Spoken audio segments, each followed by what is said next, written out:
Nuka Cola, America's most iconic beverage, or at least it was before the Great War. This sugar-filled, heart failure-inducing soda is an iconic staple of pre-war American culture. Even after the bombs fell, its unmistakable glass bottles continued to litter the wasteland, where the drink itself remained as popular as ever. But long before it became a relic of the apocalypse, how did Nuka Cola earn its place as America's #1 beverage? To understand how Nuka Cola became one of the most recognizable sodas in American history, we first have to travel back to 2044. It was in this year that inventor and entrepreneur John Caleb Bradburton set out with a simple ambition to create a soft drink unlike anything he and the world had ever tasted. Drawing upon his background in chemistry and an eye for marketing, Bradburton developed a unique blend of 17 fruit essences, eventually creating a flavor that would be known as Nuka Cola. Nuka Cola was an almost immediate success. Its distinctive flavor set it apart from every other soft drink on the market.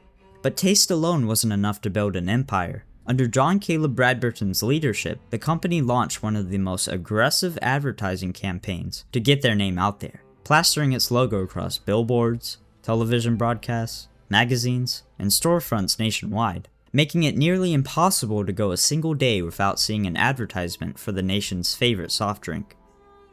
Nuka Cola marketing wasn't aimed solely at adults. The company aggressively targeted younger audiences as well, ensuring its brand became a familiar part of childhood across America.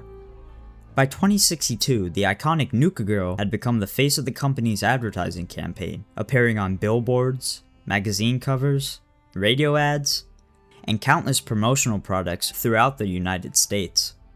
Dressed in her distinctive silver spacesuit and bubble helmet, Nuka Girl embodied the fake optimism of the Nuka Cola Corporation. Besides Nuka Girl, the Nuka Cola Corporation also used two cartoon mascots to represent the brand, Cappy and Bottle. These two were used extensively to advertise Nuka Cola's theme park attractions, rather than the soda itself. Nuka Cola commissioned a series of 17 animated films featuring the two, which would air weekly alongside the Nuka Cola family radio station. What if there was a place with all the zip of Nuka Cola, where sugars for adventure and Nuka Cola? The Nuka Cola Corporation would capitalize on their success by opening an amusement park titled Nuka World. On opening day, over 40,000 tickets were sold. Due to the overwhelming success, plans to expand beyond the original two parks, Nuka Town, USA and Kitty Kingdom, were set in motion almost immediately. These additions included Dry Rock Gulch in 2058, followed by Safari Adventure in 2067. The park employed such a massive workforce that the demand for housing, parking, and employee facilities had become overwhelming. To accommodate its growing staff, the Nuka Cola Corporation constructed an entire company town known as Bradburton, Massachusetts. Named after the company founder John Caleb Bradburton, the community was built specifically to house park employees, reducing commute times and traffic congestion around the ever-expanding resort.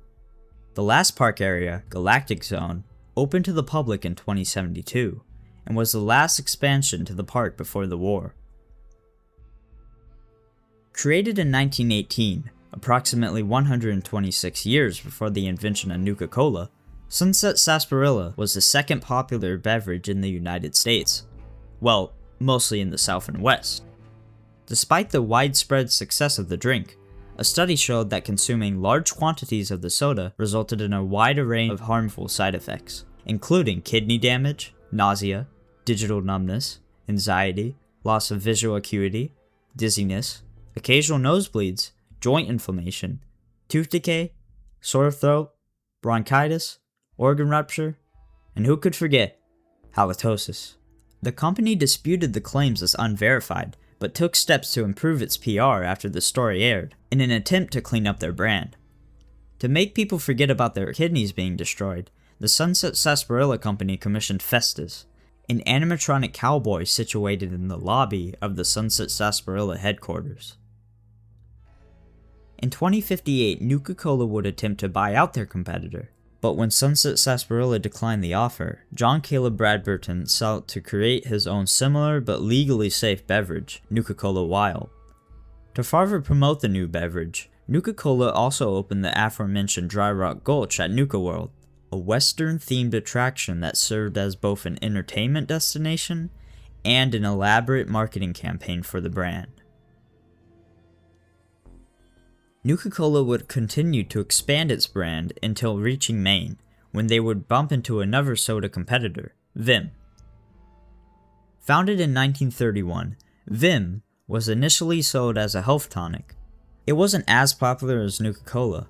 However, in Maine, Vim was more widely consumed than its rival. Vim was even referred to as a state tradition, and about to become the official state drink of Maine. Unfortunately, the Nuka Cola Corporation sued their regional Maine rival, Vim Pop Incorporated, for trademark infringement. The lawsuit was filed over the name of Vim's beverage, Vim Quartz. As Nuka Cola decided to be buttholes and claimed that the use of the word quartz violated the trademark of their own luminescent soda, Nuka Cola Quartz. Nuka Cola ultimately won the legal battle, which forced Vim to discontinue the product and severely crippled their finances. The company's CEO, Doyle Reed, tried to fight back, as he did not want the company to become another subsidiary of the Nuka Cola Corporation. Unfortunately, Doyle Reed was unaware of Nuka Cola's ruthlessness, as Nuka Cola would send out employees to sabotage anything the company tried to do.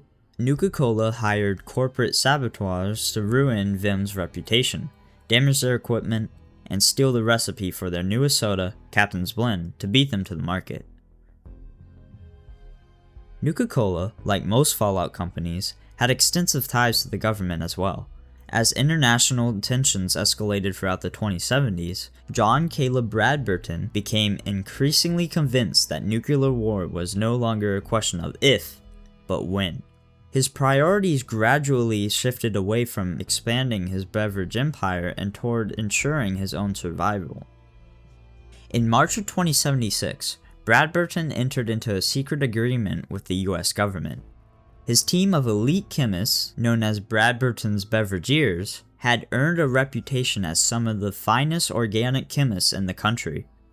Recognizing their expertise, General Braxton of the Army Research Laboratory's Weapons and Materials Division approached Bradburton with an offer.